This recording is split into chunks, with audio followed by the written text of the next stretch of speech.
Thanks so much for joining us today as we take a look at some of the early childhood news that First Things First is going to be sharing as we kick off the new year. Good morning, Angela. Thanks for having me. And Annette, I know as a regional director yourself for the Southwest Maricopa region of First Things First, probably the first thing on your mind is regional council recruitment, which launches this month. Yes, that's right. Regional council membership recruitment begins now and goes on for the next few months across the state. And as you know, Angela, every 2 years, half of our 11-member council's terms expire.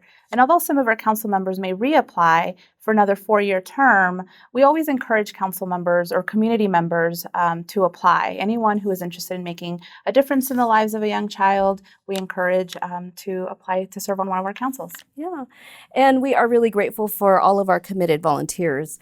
Each individual volunteer gives about 10 hours per month to really look at the needs of young children in their community and then make decisions about what strategies are best to address those needs. So when you add up those hours across the state, across our 28 different regions in the state, it's hundreds of volunteer hours that we're really grateful for. Yes, and if anyone would like to learn more or would like to apply to serve on one of our councils, please visit our website at firstThingsFirst.org. Now, the next big story that we're looking at is our new statewide needs and assets report, Building Bright Futures. Building Bright Futures is a biennial report, so it comes out every 2 years, and it has really comprehensive data that covers the health, the learning, and well-being of young kids in Arizona, birth to age 5. Yes, and our regional councils review this report and compare it to the regional data that we collect.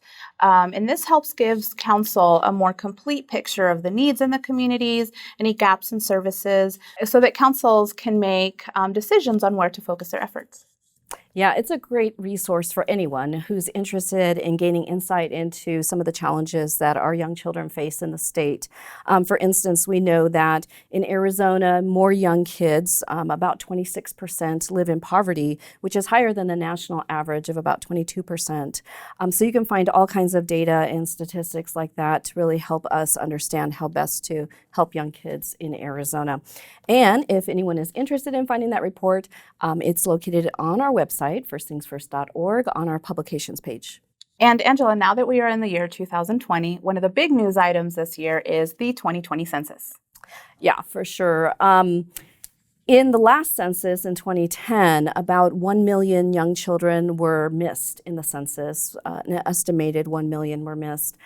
So this is really important because the census helps to determine planning and funding decisions that last for 10 years for services like hospitals, schools, childcare, everything that really impacts a child's life across a 10-year span.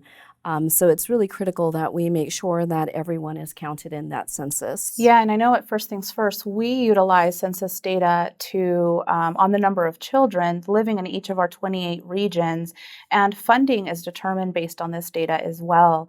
And if there is an undercount of children in any of our regional areas, this could be a missed opportunity for funding that can be utilized for programs and services in the community. For sure, and I know for early childhood supporters across the state, we're all really working to help families understand the importance of counting everyone from newborns on up. There is a simple messaging that we're sharing with families that the census is easy, safe, and important to really encourage them to fill out their census and make sure that they respond. And this year it's even easier than before because this is the first year that people will be able to respond online, even on your smartphone. So it should just take a few minutes to respond to the census and make sure that we count all of those young kids in our state. Great. So thanks again, Annette, for joining us this morning. I appreciate your time here, and we hope that you will continue to follow us on firstThingsFirst.org to keep up with some of this early childhood news as it develops during the rest of 2020. Thank you again, Angela.